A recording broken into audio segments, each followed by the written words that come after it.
오늘 저희가 함께할 하나님 말씀 야고보서 1장 12절로 18절 말씀으로 시험을 극복하라 라고 하는 제목으로 우리 야고보서 전체의 두 번째 말씀 시작하도록 하겠습니다. 저희 교회는 이제 그렇지 않은 경우들이 많은데요. 아주 전통적인 교회 가면 이 대표 기도 시간에 이 빠지지 않고 매주 거의 등장하는 구절이 있습니다. 마태복음 26장 41절에 나와 있는 구절인데요. 아무도 마태복음 26장 41절이라는 생각은 하지 않지만 대부분 이 말을 하는 분들이 있습니다. 마음은 원이로되 육신이 약하여 라고 하는 말이죠. 그래서 지난 한 주 내내 내가 마음으로는 하나님 뜻대로 살고 싶었는데 육신이 약해가지고 그렇게 못 살았습니다 라고 하는 말을 하고요. 이제 회개하는 기도를 하죠. 문제는 뭐냐면요, 그렇게 기도하면서 그렇게 기도했는데 다음번 기도 순서가 되시면 또 그분이 동일하게 마음은 원이로되 육신이 약하여 또 못 살았습니다 라고 하는 이야기로 기도를 시작하는 겁니다. 그런데 그분만 그렇게 기도하는 게 아니라 대표 기도를 맡은 모든 분들이 다 그 멘트를 하는 거예요. 그게 어디에 나오는 구절인지, 그게 어떤 의미로 썼던 구절인지는 생각하지 않고요. 우리의 일상을 보니까, 우리의 삶을 보니까 하나님 뜻대로 사는 것이 진짜 힘든 거구나. 그래서 늘 유혹에 넘어지고 자빠져 있다가 겨우겨우 몸을 추스리고 또 이렇게 교회 나온 거구나 라고 생각을 하시며 이 구절을 언급하는 것입니다. 이렇게 우리가 고백하는 마음은 원이지만 육신이 약해서 하나님 뜻대로 한 주의 삶을 살아내지 못했습니다 라고 하는 고백이 어디에서 나오는 걸까요? 대부분 우리의 경험에서 나옵니다. 주일날 설교를 듣고 무언가 결단을 합니다. 그런데 이 결단이 주일날 집에 들어가는 순간 생각이 나지 않습니다. 설교를 뭐라고 들은 것 같은데 목사는 앞에서 큰 소리로 막 외쳤는데 집에 들어가서 아무리 생각해도 기억이 안 나는 거죠. 그럼 기억이 안 나는 말씀을 어떻게 우리 삶 가운데 적용을 할 수 있을까요? 적용도 안 되는 겁니다. 그렇게 또 한 주를 살다 보니 어찌 살아내기는 했지만 하나님의 뜻, 하나님의 말씀대로 살았다라고 하는 생각이 전혀 들지 않는 거죠. 그래서 마음은 원인데 몸이 안 되는구나. 근데 생각해 보니까 마음으로 원했는지도 잘 모르겠다 이런 생각이 들면서 굉장히 비참한 마음으로 매주 교회에 오고 가는 일들이 일어난다는 거죠. 지난 시간과 오늘 이 시간은요, 실제로 야고보서 전체의 서론에 해당하는 이야기를 하는 부분입니다. 지금 야고보는요, 이 시련을 경험하고 있는 흩어져 있는 교회들을 바라보면서 지금 다양한 권면들을 하려고 하고 있습니다. 그리고 그 권면들 대부분은 명령의 형태를 가지고 있죠. 세상이라고 하는 이 강력하게 하나님 백성을 공격하고 있는 문화 속에서 또 특별히 지금은 교회를 향해 막 핍박을 하려고 하고 있는 그런 세상 속에서 하나님의 교회와 성도는 이렇게 살아야 합니다 라고 하는 것이 야고보가 들려주려고 하는 내용입니다. 그리고요, 그렇게 성도는 이렇게 살아야 합니다 라고 하는 것에 근거가 되어지는 이야기, 이 전체 명령들을 하기 전에 먼저 이 명령을 내가 너희에게 하는 이유를 밝히는 것이 이 1장 전반부와 중반에 나와 있는 지난주와 이번 주의 내용이 된다는 거죠. 그래서요, 우리 지난주에 이 야고보가요 하는 가장 강력한 권면이 뭐냐면 시련이 너희 가운데 올 터인데 그 시련 앞에서 너희는 두려워하지 말고 이상한 것처럼 생각하지 말고 온전히 기쁘게 여기라 라고 하는 명령으로 지난주에 이 말씀이 시작되고 있었습니다. 왜입니까? 이 시련이 우리에게 유익이기 때문이다라고 밝혔죠.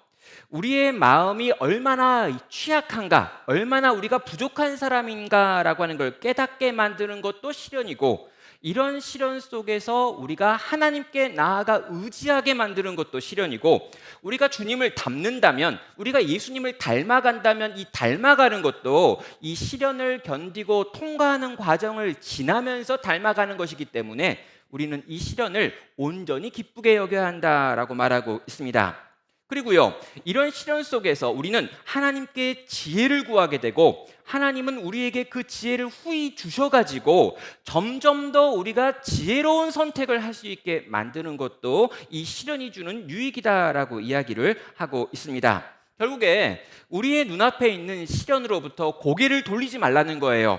시련이 오고 있다면 그 시련을 정면에서 바라보고 이 시련이 어떠한 것인지, 이 시련을 주는 하나님의 뜻이 무엇인지를 찾아가지고 이 시련과 붙어서 싸워서 극복하고 감당하고 이겨내는 성도가 될 것에 대해서 지난주에 말씀을 통해서 나눴습니다. 자, 이제 우리는요, 그 말씀을 이어가지고요, 이 시련을 극복하기 위해서 필요한 것이 어떤 것인지를 오늘 본문을 통해서 몇 가지로 정리해 보려고 합니다. 자, 가장 먼저 이 시련의 때 우리가 붙잡아야 될 진리가 무엇이냐면요, 1장 12절에 나오는 이 시험을 참는 자들에게 상이 있다라고 하는 진리입니다. 자, 시험을 참는 자는 복이 있나니 이는 시련을 견디어낸 자가 주께서 자기를 사랑하는 자들에게 약속하신 생명의 면류관을 얻을 것이기 때문이다라고 말하고 있습니다. 그럼 시험을 참으면, 이것을 극복하면, 이 시련을 이겨내면 그 뒤에 엄청난 상이 있다라고 이야기하면서 이 상을 받기를 사모하는 마음으로 오늘 너희에게 주어져 있는 눈앞에 있는 시련을 이겨낼 것을 요구하는 것이죠. 여기 보면요, 이 상의 내용이 생명의 면류관이다라고 이야기를 하고 있습니다.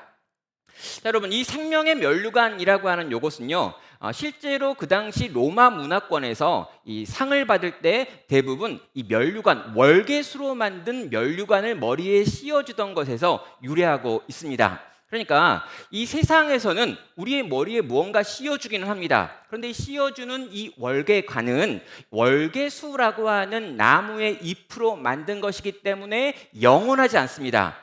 예, 얼마 동안은 반짝거리는 것 같고 얼마 동안은 아름다운 것 같지만 금방 시들어 없어지고 사라지고 부서져 버리는 것이 세상이 주는 면류관이라는 거죠. 그런데 하나님께서 우리에게 주는 면류관은 이 생명의 면류관이다. 생명력이 끊임없이 이어지는 면류관이고 그래서 영원한 면류관이다 라고 이야기하면서 이 면류관이 너희를 위해 준비되었으니 너희는 이 시련을 통과해가지고 이 면류관을 받을 것을 지금 요구하고 있습니다. 여러분, 우리가요, 이 땅에서 하나님이 우리에게 어떤 시련을 주셨습니다. 그 경제적인 어려움일 수도 있습니다. 또 가정의 어려움일 수도 있습니다. 내 건강의 문제일 수도 있습니다. 믿음으로 세상 살기 너무 어려워가지고 이 세상에서 여러 가지 공격과 아픔을 당할 수 있습니다. 이런 시련을 당할 때 이 시련을 견디고 이길 수 있는 힘은 이 시련에 대해서 막 연구하는 게 아니라 이 시련을 내가 통과한 다음에 뭐가 있는지를 생각하고 그걸 붙들고 그걸 꿈꾸고 그걸 향해 달려갈 때 이 시련을 극복할 수 있다라는 것이죠. 여러분, 제가요 벌써 한 20년도 더 지난 것 같은데요, 경북 영천이라고 하는 곳에 있는 이 삼사관학교에서 학사장교 훈련을 받았습니다. 많은 분들도 아시겠지만요, 저는 운동이라는 걸 정말 싫어합니다. 최대한 몸을 움직이지 않는 것, 그게 옳은 거다. 운동은 숨쉬기 운동 외에 다른 운동이 필요 없다라고 하는 생각으로 대학교까지 이렇게 살았던 사람인 거죠. 그러다 보니까 이제 학사장교가 되기 위해서 8주 동안 아주 기본적인 군사훈련을 받아야 되는데 이때 체력이 도무지 따라갈 수가 없었습니다. 평소에 운동을 열심히 하던 사람들도 힘든 운동인데요, 이 이제 그 영천이라고 하는 곳은 진짜 더운데 거기에 제가 6월 달에 훈련소에 들어가 가지고 훈련을 받는데 이 7월, 8월을 지나가는데 정말 죽을 것 같은 거예요. 그래서 정말 이 훈련을 받다가 이 훈련을 내가 못 받고 중간에 퇴소하지 않을까라고 하는 두려움이 제 마음 가운데 굉장히 많았습니다. 자, 하루하루 너무너무 힘든데 날씨는 점점 더워져 가고 점점 뒤에 남아있는 훈련들이 더 힘들고 어려운 훈련들이 남아 있더라는 거죠. 근데 여러분, 제가 그 훈련을 통과했을까요? 못했을까요? 네, 저는 통과했습니다. 완주했고요, 끝까지 그 길을 다 해가지고 나중에 장교가 돼가지고 3년 동안 군 생활을 할 수 있었죠. 근데 여러분, 그때 제가 이 훈련을 통과할 수 있었던 가장 중요한 건 뭐냐면 이 훈련이 끝나서 계급장을 달게 된 이후에 있을 영광스러운 일 때문이었습니다. 그럼 뭐냐면요, 내가 대한민국 육군 소위가 된다, 이게 아니고요. 그때 제가 사귀는 자매가 있었는데 제가 이 훈련을 통과한 다음에 장교가 되면 결혼을 하자라고 이야기를 했는데 이걸 못하면 결혼도 어려워지는 거예요.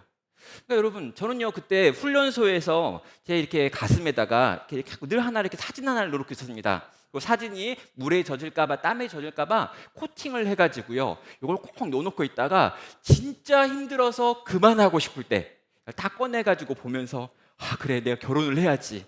내가 만약에 이 훈련소에서 쫓겨나면 결혼도 못하게 되는 거야, 이러면서 끝까지 인내하여 견뎌서 그 시련의 기간을 지나갔던 기억이 있습니다. 여러분, 우리에게는요 꿈이 필요합니다. 정말 하나님께서 내게 주실 상에 대한 기대가 필요합니다. 우리가 이 땅을 살면서요 이 땅에서 하나님 나라 백성으로 애쓰고 수고할 수 있는 능력이 어디에서 나오냐면요, 우리가 죽어서 갈 그 천국에서 하나님께서 우리를 위하여 준비하신 상을 바라볼 때입니다. 아, 내 아버지 집에는 그분이 준비하신 집이 있다. 내 아버지 집에는 내가 거할 곳이 있다. 내 아버지께서 우리를 위하여 만드신 놀라운 것들이 그 나라에 있기 때문에 그 상을 바라보는 자는 이 땅에서 어려워도 힘들어도 이 땅에서 믿음의 사람으로 살기가 정말 버겁다 할지라도 또 한 번 이를 악물고 앞으로 나아갈 수 있다라는 것이죠. 사랑하는 성도 여러분, 하나님께서 우리를 위하여 상을 준비하셨다는 믿음이 있으십니까? 생명의 멸관이 거기에 있다는 걸 믿으십니까? 그걸 바라보고 생각하고 계십니까? 여러분, 그 믿음이 오늘 우리로 하여금 이 시련을 통과하고 참고 인내하게 만드는 것인 줄 알고 그 생명의 멸류관을 바라보는 신앙 가지시기를 주의 이름으로 축원합니다. 자, 두 번째로요, 우리가 이 시련이 우리 가운데 올 때 이 시련 앞에서 지는 이유 중에 하나는 하나님을 오해하고 있기 때문이라고 말하고 있습니다. 자, 지금 이 시련에 대해서, 이 어려운 문제에 대해서 보는 눈을 바꾸라는 이야기를 계속하고 있어요. 이 시련 자체가 악한 것이다 라고 생각하고 이 시련이 오면 무조건 도망가야 한다 라고 생각하는 사람들에게 그게 아니야, 이 시련은 온전히 기쁘게 여길 만큼 좋은 거야 라고 성경은 이야기를 했습니다. 그런 다음에 이 시련의 문제를 이제 우리가 해결해야 되는데, 이 시련과 부딪혀 싸워야 되는데 우리가 가지고 있는 잘못된 생각이 있어서 그 잘못된 생각을 교정하는 것이 이어서 나오는 13절의 내용입니다. 내용이 무엇입니까? 우리가 당하는 모든 종류의 시련이 다 하나님께서 만드신 것은 아니다라고 하는 내용이죠. 13절은 말합니다. 사람이 시험을 받을 때 내가 하나님께 시험을 받는다 하지 말지니 하나님은 악에게 시험을 받지도 아니하시고 친히 아무도 시험하지 아니하시느니라 라고 말하고 있습니다. 자, 오늘 본문에서 중요한 게 뭐냐면요, 여기 시련이라고 하는 단어, 시험이라고 하는 단어, 유혹이라고 하는 단어들이 막 지금 성경에 섞여서 쓰여지고 있기 때문에 이걸 좀 정리할 필요가 있는 겁니다. 그래서 야고보서 전체에서 가장 많이 시험이라고 하는 말이 나오는데, 요 시험이라고 하는 말은 이 어려움, 힘듦이라고 하는 의미를 가지고 있는 게 기본적인 뜻입니다. 그런데 이 시험에는 두 가지 종류가 들어있어요. 하나는 시험이라고 하는 이 테스트라고 우리가 부르는 게 있고요, 다른 하나는 유혹이라고 부르는 게 있습니다. 이건 템테이션이라고 부르는 거죠. 요 두 개가 요 시험이라고 하는 단어 안에 포함이 되어 있다 보니까 우리가 읽을 때 이 시험은 무슨 시험이고 저 시험은 무슨 시험이고 라고 막 구분하기 어려운 부분이 있는 거죠. 자, 여러분, 이 13절에 있는 내용은요, 이 사람이 이 시험을 받을 때라고 하는 요 시험은 유혹을 의미하는 단어입니다. 그래가지고 사람이 어떤 종류의 유혹을 경험할 때 내가 하나님께 유혹을 받는다라고 하지 말아야 한다라고 이야기하는 거죠. 하나님은 악에게 유혹을 받지도 않는 분이시고 친히 어떤 사람도 유혹하는 분이 아니기 때문이다라고 이 본문을 읽으시면 되겠습니다. 자, 여러분, 이 시험이 있는데요, 이 시험은 두 종류로 나눈다고 얘기했습니다. 하나는 시험, 테스트라고 하는 거고 하나는 유혹이라고 하는 거였습니다. 여러분, 이걸 어떻게 우리가 구분할 수 있냐고요? 없습니다. 그럼 겉으로 보기에는요 똑같아요. 겉으로 보기에는요 이게 유혹인 건지 시험인 건지 알 길이 없습니다. 그래서 우리가 알아야 되는 건 이것의 동기죠. 이게 왜 우리에게 주어졌는가라는 것입니다. 여러분, 우리에게 어떤 어려운 문제가 생겼습니다. 근데 이 어려운 문제를요, 나를 사랑하는 선생님이 주면은요, 그건 시험이에요. 왜냐하면 이 문제를 해결하는 과정을 통해서 무언가 나를 가르치려고 하는 선한 목적이 있기 때문입니다. 부모님이 나에게 어떤 것에 대해서 뭘 시켰어요. 근데 그게 굉장히 어려운 거예요. 근데 여러분, 그건 시험입니다. 왜냐하면 이 과정을 지나면서 내게 유익을 끼치게 만들려고 내게 주는 거니까요. 그래서 동기가 중요합니다. 하나님은 절대로 우리를 유혹하는 분이 아니십니다. 왜요? 유혹은 우리를 망하게 만들려고 하는 것이고, 무너지게 만들려고 하는 것이고, 죄로 말미암아 죽을 수밖에 없게 만들려고 하는 것이 유혹이기 때문입니다. 자, 흩어진 교회 안에 이 잘못된 가르침이 들어왔습니다. 뭐냐면 우리가 당하는 이 모든 시련은 다 하나님께로부터 온 거다. 그래서 이 시험과 유혹을 구분하지 않고요, 내가 지금 유혹에 걸려 넘어지고 있는 것도 하나님 탓이다 라고 하는 사람들이 나타난 것입니다. 하나님께서 나를 이렇게 만드셨어. 내가 무너지는 건 너무나 당연한 거야. 내가 유혹에 무너져서 범죄하고 하나님을 떠났고 예수님을 닮아가지 못하는 모든 현상들은 당연한 거야. 왜? 하나님이 나를 그렇게 유혹하신 거거든 이라고 말하면서 이 유혹과 싸우려고 하는 것이 아니라, 이 유혹의 문제를 견디고 참아내려고 하는 것이 아니라, 유혹에 넘어지는 자기를 당연하게 여기는 그런 분위기가 흩어진 교회 안에 있었던 것입니다. 시련과 맞서 싸우지 않고 아주 편안하게 지는 것이지요. 그러면서 하는 말이 뭡니까? 마음은 원이로되 육신이 약하여 졌다, 이런 얘기를 하는 거예요. 내가 이것과 싸우고 싶었는데 내 몸은 너무 약하고 내 마음도 너무 약하고 여러 가지가 너무 약해서 도무지 이길 수 없더라. 하나님이 내 인생 가운데 주신 시험이 너무나 강력하고 이 시험 앞에 놓여있는 나는 너무 약해서 도무지 이길 수가 없더라. 그래서 졌다라고 말하는 것입니다. 사랑하는 성도 여러분, 마음이 약하다. 예, 마음은 원인데 육신이 연약해가지고 졌다라고 말하면요, 우리 대부분 다 마음이 편해집니다. 왜 그러냐고요? 나는 마음으로는 원했는데 원래 약한 거니까 내가 이길 수 없는 거였지, 이 시험을 내가 어떻게 이겨? 난 못 이기는 사람이었고 못 이기는 사람이 못 이겼는데 그게 뭐가 문제야?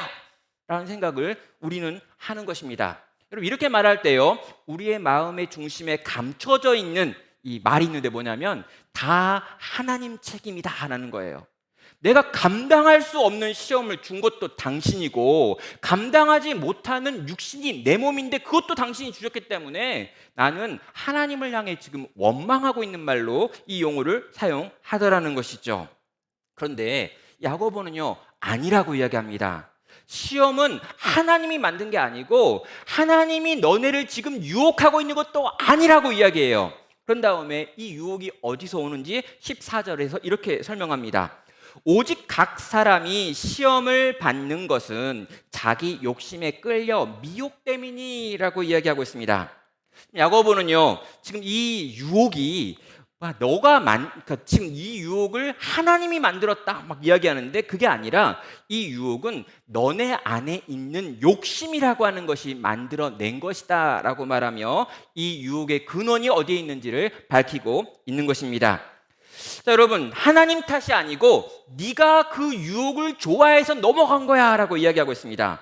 네 책임이야 라고 이야기하고 있습니다. 육신이 약해서라고 진짜 라고 물어보고 있는 거예요. 정말 마음으로는 하나님 뜻대로 살고 싶은 적이 있었니? 라고 물어보는 거예요. 우린 종종 이야기합니다. 마음은 원인데 육신이 약해서 못했다라고 이야기하는데 이 마음은 진짜 그걸 원했냐고 말하는 거예요. 미워하지 않을 마음을 품었는데 육신이 약해가지고 또 미워하고 있는 거냐고 묻는 겁니다. 사랑하고 싶은 마음이 있었는데 육신이 약해서 사랑하지 않은 거냐고 묻고 있는 거예요. 아니, 처음부터 사랑할 마음 없지 않았냐? 순종할 마음 없지 않았냐? 죄를 안 짓고 싶은 마음이 없지 않았느냐? 경건하게 살고자 하는 마음과 의지와 결단 같은 거 없지 않았느냐? 라고 말하며 너희가 지금 유혹에 넘어간 건 하나님 탓이 아니라 네 마음이, 네 욕심이 그 유혹을 좋아하기 때문인 거야 라고 밝히고 있는 것입니다. 사랑하는 성도 여러분, 야고보는요, 우리의 마음을 좀 어루만져진다거나 우리에게 좀 이렇게 막 여지를 주는 게 아니라 진짜 네가 누군데, 진짜 넌 어떤 사람인데? 진짜 네 마음에 뭐가 있는 건데? 라고 하면서 우리의 마음을 지금 해부하고 있는 것이죠. 그러면서요 14절과 15절과 16절을 통해 가지고 인간이 유혹에 넘어갈 때 어떤 일이 벌어지는지를 차근차근 설명합니다. 14절을 후반부는 이렇게 말합니다. 자기 욕심에 끌려 미혹되무니 욕심이 잉태한 즉 죄를 낳고 죄가 장성한 즉 사망을 낳느니라. 내 사랑하는 형제들아 속지 말아라 라고 말하고 있습니다.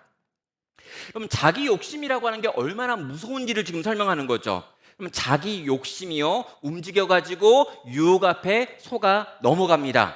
그러면 속아 넘어간 게 아니에요. 유혹이 있는데 내가 그걸 좋아하기 때문에 그 유혹에 그냥 넘어가 준 거예요. 속은 게 아닙니다. 내가 유혹을 좋아합니다. 그런데요 이 유혹을 좋아하고 이 유혹에 넘어가는 욕심은 내 안에서 죄라고 하는 걸 낳게 됩니다. 눈에 보이는 여러 가지 죄들을 내 삶 가운데 만들어낸다는 거죠. 그런데 이 죄가요 처음엔 작은 죄였고 미미한 죄였고 숨기고 감출 수 있는 내 거였어요. 근데 여러분 이게 계속 커갑니다. 그래가지고 이게 커서 아주 어른이 되는데요 이 어른이 된 이 죄가 뭘 만듭니까? 사망이라고 하는 것을 만드는 것으로 이 모든 이야기가 진행되어진다라고 밝히고 있는 것이죠. 욕심이 잉태되었습니다. 죄가 태어났습니다. 그 죄가 자라났습니다. 그리고 그 죄가 결국 사망으로 인도하고 있다는 거죠. 성도 여러분, 아직 로마서가 쓰여지지 않았습니다. 로마서에서 바울이 이 죄가 어떤 걸 만들어내고 죄의 싹이 사망이다라고 하는 걸 이야기하기 전에 이미 초대교회는요 죄가 뭘 만들어내는지에 대하여 정확하게 알고 있었고 이 과정이 어떠한지에 대해서 알고 있었다는 거죠. 여러분, 우리 안에 있는 욕심은요 뭡니까? 내가 내 인생의 주인이 되어 내가 하고 싶은 걸 내 맘대로 하고 싶다는 마음입니다. 내가 내 인생의 주인이고 싶은 거예요. 다른 사람이 뭐라 하는 거 싫고 그냥 내가 원하는 대로 살고 싶다라는 게 내 안에 있는 욕심입니다. 그런데 이 욕심이요 유혹이라고 하는 것과 만나가지고 죄라고 하는 것들을 막 만들어내고요 이 죄가 점점 더 많아져가지고 결국 모든 인간은 사망에 들어갈 수밖에 없다라고 하는 이야기를 하고 있는 것이죠. 사랑하는 성도 여러분, 하나님이 유혹을 만들어가지고 우리를 유혹한 게 아니라 너희 안에 있는 이 욕망, 너희 안에 있는 이 욕심이라고 하는 것이 이 모든 것들을 만들어내서 결국 사망으로 너희를 인도하고 있다라고 밝히고 있습니다. 사랑하는 여러분, 이 욕심과 죄의 관계, 사망과의 관계에 대해서 이렇게 우리는 성경을 통해서 확인을 했습니다. 그런데 여기서 우리가 좀 더 확인해야 되고 좀 더 생각해야 될 게 뭐냐면요 이걸 우리에게 가르쳐 주시는 하나님의 마음이 뭔가라고 하는 생각입니다. 하나님께서요 우리에게 이 욕심이라고 하는 것이 죄를 만들어내고 이 죄가 사망을 만들어낸다라고 하면서 이 과정을 차근차근 설명하고 계십니다. 이유는 뭘까요? 여러분, 이 욕심이 곧바로 사망에 이른다라고 하지 않고 이 과정을 차근차근 이야기하시면서 마치 단계를 밟아가지고 점점 악해진다, 결국 죽을 수밖에 없다라는 이야기를 하시는 이유가 뭐냐는 것입니다. 이유는 한 가지죠. 하나님께서 이 자기 욕심으로 말미암아 사망에 이르는 인간들을 향해서 너희가 이 중간에 있는 과정들을 밟는 동안에도 언제건 주께 돌아와 회개하면 살아날 기회가 있다라고 하는 걸 말씀하고 싶었던 것입니다. 하나님께서는요 하나님의 백성들에게 회개할 기회라고 하는 걸 이 과정 가운데 남겨놓으셨다는 거예요. 여러분, 내가 욕심이 있습니다. 근데 이 욕심이 유혹을 만났습니다. 근데 내가 지금 죄를 짓고 있어요. 근데 내가 죄를 짓고 있는 이 기간 동안에도 하나님께 향해 나아가 회개하면 아직 죽지 않습니다. 여러분, 이 죄가 자라가고 있는 과정 중에도 하나님께 나아가 회개하면 죽지 않습니다. 이 죄를 막 잉태하고 있는 그 동안에도 하나님께 나아가 회개하면 살아날 수 있습니다. 무엇입니까? 하나님께서 이 과정을 쭉 풀어서 설명하시는 이유는 너희가 어떠한 과정에 있다 할지라도 그 과정 속에서 아직 회개할 기회가 너희에게 남아있다라고 하는 것을 밝히고 계신 것입니다. 하나님께 돌아와 회개함으로 너의 모든 삶을 뒤집을 수 있는 기회가 너희에게 있다. 사망이라고 하는 것을 향해 막 달려가고 있는 인생들이지만 너희가 이 과정 전체 어떤 과정에 있다 할지라도 거기서 주께 돌아와 회개하면 이 사망에 이르지 않고 생명으로 옮겨질 수 있다라고 하는 이야기를 이 이야기 속에서 계속 우리에게 하고 있는 것입니다. 사랑하는 성도 여러분, 제발 속지 말라라고 이야기하고 있습니다. 사랑하는 형제들아, 사랑하는 자매들아, 제발 속지 말아라라고 이야기하는 거예요. 하나님이 나를 유혹했다라고 하는 거짓말에 속지 말라는 것입니다. 네가 널 유혹한 거다라고 이야기하는 이 말씀을 들으라는 것입니다. 아직 회개할 기회가 있을 때, 아직 너희가 사망에 이르지 않았다면 아직은 기회의 시간이니 지금이라도 돌이켜서 나를 향해 나오고 나를 향해 나와 이 시험의 문제를 이제 싸우고 극복하고 유혹을 견뎌내는 성도가 되어야 한다라고 우리에게 도전하고 있는 것이죠. 사랑하는 성도 여러분, 아직 회개할 수 있는 기회의 시간입니다. 이 기회의 시간에 주님께 돌아가서 주님께서 우리에게 주시는 힘과 능력과 지혜를 가지고 유혹과 싸워 이기는 성도 되시기를 주님의 이름으로 축원합니다. 세 번째로요, 이 17절부터 18절까지에 있는 내용을 보면은요, 이 유혹이라고 하는 것이 우리를 사망으로 막 끌고 가고 있는 이 상황 속에서 어떻게 해야, 뭘 붙들어야 이 유혹으로부터 우리를 지킬 수 있는지 마지막 비결이 무엇인지를 보여주고 있습니다. 여러분, 종종 이렇게 목회자들을 보시면서요, 우리 성도님들께서 하시는 말 중에 이 목회자들은 성도의 삶이 얼마나 치열한지 잘 모르는 것 같다라고 하는 이야기를 하시는 분들이 종종 있습니다. 성도가 얼마나 피곤하게 살고 있는지 모른다는 거죠. 얼마나 치열하게 살고 있는지를 잘 모른다는 거죠. 밥 벌어 먹기 위해서 하루하루 얼마나 내가 힘들게 사는지 당신들은 모르지 않느냐라고 하는 이야기를 합니다. 근데 여러분, 이 이야기는요, 맞아요. 목회자들은요, 성도의 삶이 어떠한지 잘 모르는 경우들이 많습니다. 근데 여러분, 또 하나요. 그럼 성도의 삶이 뭔지 잘 알면 성도들에게 어떻게 하나님의 말씀을 말씀대로 전할 수 있는 걸까요? 여러분, 정말 성도들이 얼마나 힘들게, 얼마나 치열하게, 얼마나 어렵게 사는지 너무너무 공감해요. 너무너무 공감해가지고요, 여러분 기도하십시오, 이런 말 못하면 어떻게 될까요? 여러분, 그럼에도 불구하고 하나님의 말씀을 들어야 합니다, 이런 말 못하는 거죠. 하나님 말씀이요, 지금 딴 거 하기도 너무 바쁜데요, 이렇게 대답하면 할 말이 없기 때문입니다. 야고보서도요, 약간 그런 분위기가 있습니다.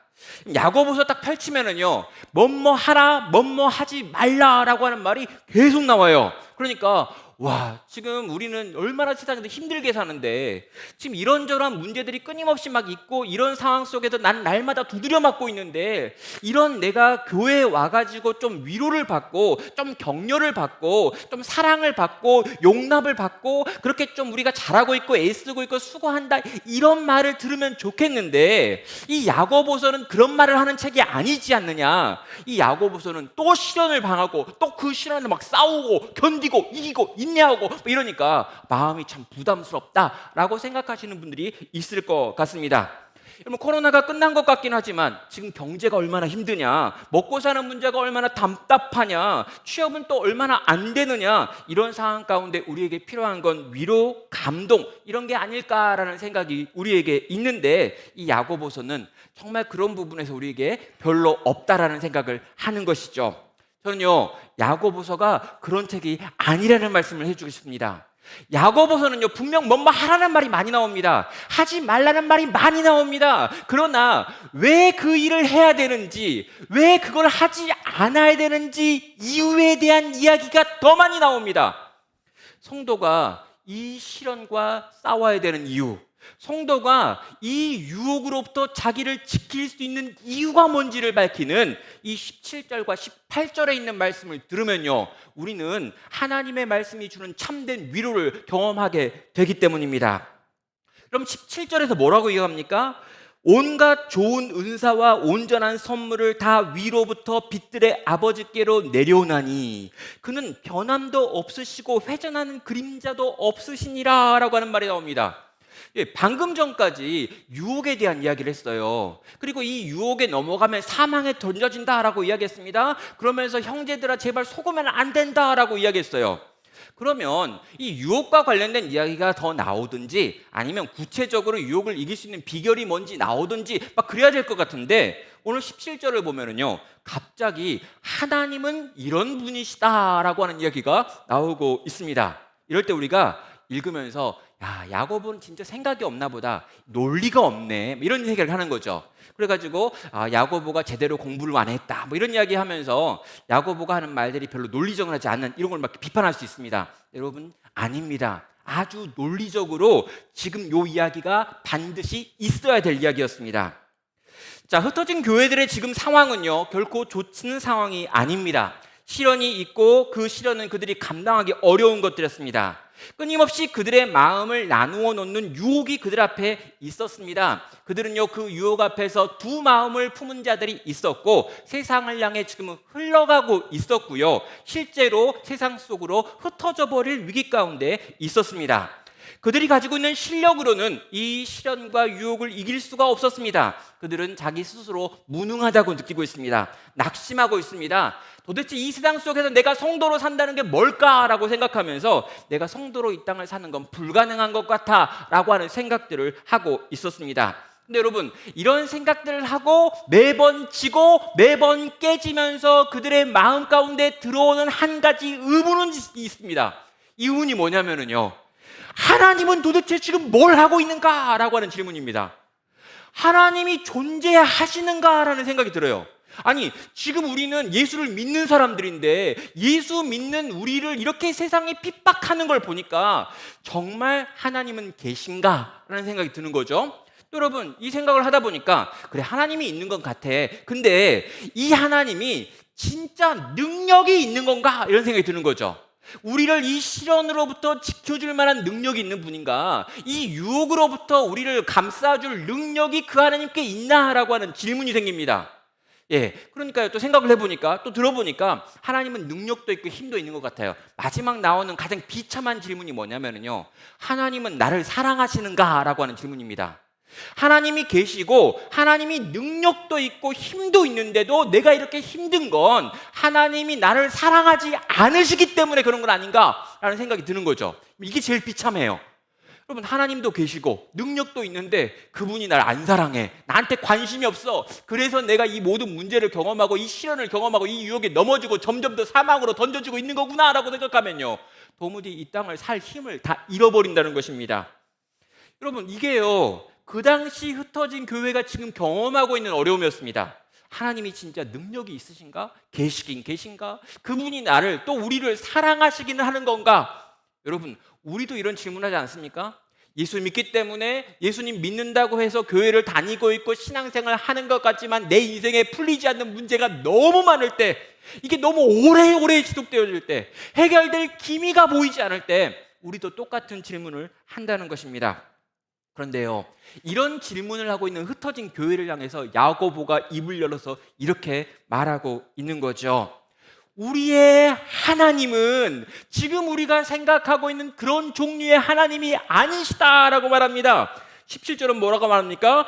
온갖 좋은 은사와 온전한 선물이 다 위로부터 빛들의 아버지께로부터 내려오나니, 뭡니까? 그럼 우리 아버지에게서 모든 좋은 것들이 다 있고 모든 은사가 다 있고 모든 것들이 그분으로부터 흘러나오는 것이다라고 이야기하는 거예요.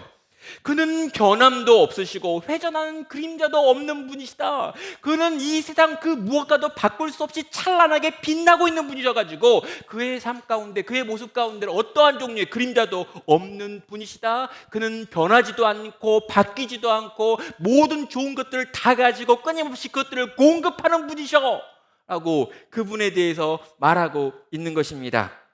내가 믿고 있는 하나님, 야고보가 지금 고백하고 있는 하나님은 그런 분이라는 거죠. 우리가 알고 있는 하나님, 우리가 믿고 사랑하고 고백하고 있는 하나님은 모든 걸 다 가지신 하나님입니다. 그분에게 능력이 없기 때문에 이런 문제가 생기는 게 아니라는 거예요. 그분이 우리에게 주고 싶지 않기 때문에 이런 문제가 생기는 게 아니라는 것입니다. 그분은 다 가지고 있고 모든 좋은 것들을 언제든 우리에게 주실 수 있는 분이십니다. 그렇다면 우리의 생각이 바뀌는 거죠. 우리에게 왜 시련이 있습니까? 왜 문제가 있습니까? 어려움이 있습니까? 나를 사랑하시는 하나님께 모든 능력이 있음에도 불구하고 내가 지금 그런 어려움을 당하고 있다면, 여러분, 그건 딱 한 가지 밖에 정답이 없습니다. 뭘까요? 하나님께 뭔가 계획이 있으셔서 그런 겁니다. 지금 내 인생에 문제가 있는데 하나님은 그 문제를 해결할 수 있단 말이에요. 근데도 내 인생에 문제가 있어요. 그렇다면 하나님은 지금 이 문제를 통해서 나에게 무언가를 가르치려고 하는 거고, 무언가 내가 배워야 되는 게 있는 거고, 이 문제가 내게 유익하기 때문에 하나님은 내 삶 가운데 이걸 두셨구나라고 생각하면서, 하나님 당신께서 이 모든 걸 다 주심에도 불구하고 이걸 내게 허락하신 이유는 이걸 통해 내가 뭘 배워야 되는 거군요, 깨달아야 되는 거군요, 이걸 내가 극복하고 넘어가야 되는 거군요 라고 고백하게 만들고 있는 것입니다. 거기다가요, 하나님께 능력이 있다라고 이야기한 다음에 두 번째로 18절에서 하나님을 이렇게 소개합니다. 그가 그 피조물 중에 우리로 한 첫 열매가 되게 하시려고 자기의 뜻을 따라 진리의 말씀으로 우리를 낳으셨느니라 라고 말합니다. 그럼 내가 이렇다라고 이야기한 다음에 끝내는 게 아니라요, 너희는 이렇다라고 지금 이야기하고 있습니다. 너희가 누구입니까? 흩어진 교회들이고 바로 우리들입니다. 여러분, 우리가 누구냐고요? 여기 이렇게 말하죠. 그분이 만든 모든 피조물 중에서 첫 열매로 삼으셨다라고 이야기합니다. 그분이 많은 걸 만드셨습니다. 근데 그 모든 것들 중에 가장 귀한 존재로 우리를 만드셨다고 이야기하고 있습니다. 그리고 우리를 만드신 그분께서 당신의 진리의, 자기의 뜻을 따라서 진리의 말씀으로 우리를 낳았다라고 이야기하고 있습니다. 그럼 하나님께서 우리를 낳았다라고 하는 건요, 우리가 그분의 자녀들이다라고 하는 말을 하고 있는 거죠. 우리가 그분의 자녀입니다. 하나님께서 우리를 바라보시면서 너는 내 아들이다, 너는 내 딸이다 라고 지금 선언하고 계신 거죠. 그럼 이게 우리가 붙들어야 될 우리의 정체성, 우리의 우리됨입니다. 우리는요, 끊임없이 우리를 생각하면서 내가 뭘 가지고 있는 사람인가 라고 하는 걸로 우리를 좀 규정합니다. 그래서 내가 가지고 있는 아파트 평수가 나를 증명하기도 하고요, 내가 가지고 있는 차가 나를 증명한다고 생각하기도 하고요, 내가 가지고 있는 학위와 내가 가지고 있는 연봉이 나를 증명한다라고 생각을 합니다. 그래가지고 내가 다른 사람들보다 좀 많이 가지면 되게 교만해지고요, 다른 사람보다 좀 없는 것 같으면 비참해지면서 끊임없이 다른 사람과 비교해서 나를 놓고 있죠. 네, 아니라고 이야기하는 거예요. 지금 하나님께서 뭘 이야기하는 거냐면, 모든 좋은 걸 다 가지고 있는 내가 널 낳았어 라고 말하는 거예요. 너는 세상이 규정하는 어떤 존재가 아니라 내가 널 낳았으니까 내 자식이야 라고 말하며, 너는 결코 작지 않다고, 초라하지 않다고, 약하지 않다고, 부족하지 않다라고 하는 이야기를 우리에게 하고 있다는 것이죠. 모든 좋은 걸 다 가지고 있는 내가 너를 모든 피조물 중에 첫 열매로 삼았고, 심지어 너를 이 진리의 말씀으로 배 아파서 낳았다라고 이야기하며 너희의 존재가 이렇게 귀하고 복되고 아름다운 존재들이다라고 하는 선언을 하고 있는 것입니다. 여러분, 우리가요, 맨 앞에 시작할 때 어떤 말씀을 나눴습니까? 거기서 우리가 이 마태복음 26장 41절에 있는 말씀을 잠깐 나눴습니다. 뭐였습니까? 마음은 원이로되 육신이 약하여 라고 하는 구절이었죠. 근데 여러분, 이 구절이 어떤 맥락에서 나온지 여러분 모시죠? 어떤 맥락이냐면요, 예수님께서 제자 셋을 데리고 이 겟세마네 동산에 올라갔습니다. 그래가지고 기도를 하시는데 예수님 너무 어려워가지고요, 이 제자들한테 나를 위해 한시만 깨어가지고 기도해달라고 요청을 했어요. 근데 이 제자들이요, 거기서 그냥 퍼즐로 잤습니다. 이걸 예수님이 2번이나 경험했어요. 그래서 마음이 너무 힘들어가지고 이 제자들을 보면서 마음은 원일 텐데, 원이었는지 아닌지 모르겠어요. 아무튼 원일 텐데 육신이 약해서 또 작구나 그러면서 이렇게 책망했던 부분이에요. 근데 여러분, 그때랑 지금은 달라요. 그때는 예수님이 십자가에 달려 죽으시고 부활하시기 전이었습니다. 지금은 예수님이 죽으시고 부활하셨습니다. 그때는 성령께서 우리 가운데 임하지 않으셨습니다. 지금은 성령께서 임하셨습니다. 예수님의 제자들은 예수님의 죽음도 몰랐고 부활도 몰랐고 성령도 몰랐기 때문에 육신이 약하여 이길 수 없었다면, 우리는요, 예수님이 나를 위해 죽으셨고 이 죄와 사망이 꺾였고 그리고 그분이 부활하시고 승천하셨고 우리를 위하여 성령을 보내셨고 성령이 우리 가운데 내주하시며 우리를 강하게 하셔서 우리로 하여금 마음이 원하는 그것을 행할 수 있게 만들어 내시는 시대를 살고 있다는 것입니다. 사랑하는 성도 여러분, 시험 앞에서 늘 흔들리고 또 흔들릴 수밖에 없는 게 우리들일 수 있습니다. 또 여러분, 우리가 늘 두려워하고요, 유혹 앞에 떨고요, 이 유혹에 내가 넘어가면 어떨까 하면서 부들부들 거리는 사람일 수도 있습니다. 하나님께서 우리를 위해 준비하신 생명의 면류관을 바라보고 살기보다는요, 우리 옆에 있는 썩어질 면류관을 소망하면서 하루하루를 근근히 살아가는 사람들이 우리들일 수 있습니다. 그러나 여러분, 그건요, 우리의 당연한 모습이 아니고요, 이상한 모습이라고요. 여러분, 그게 당연하기 때문에 그렇게 안 사는 몇몇 사람들이 훌륭한 게 아니라 우리 모두는요, 당연하게 하나님께서 우리에게 원하시는 대로 이 시련 안에서 온전히 기뻐하고 즐거워하면서 이 시련과 유혹과 견뎌 싸우고 이기며 마음으로 원하는 것을 몸으로 해낼 수 있는 종류의 사람으로 이미 변화되었다는 것이죠. 왜요? 하나님께서 우리의 아버지가 되시고 하나님께서 우리를 돌보시고 지혜를 주시고 힘도 주시겠다고 약속하고 계시는 까닭입니다.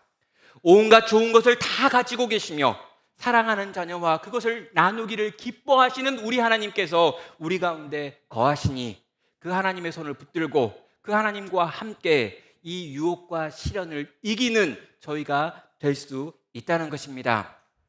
주님은 우리에게 이렇게 말씀하십니다. 너는 내 아들이다. 너는 내 딸이다. 너희에게는 이 시련을 이길 힘이 있다. 그러나 나와 함께 내 말을 믿고 내 뜻을 쫓아 이 시련에 인내하며 이 유혹과 이제 싸워보자.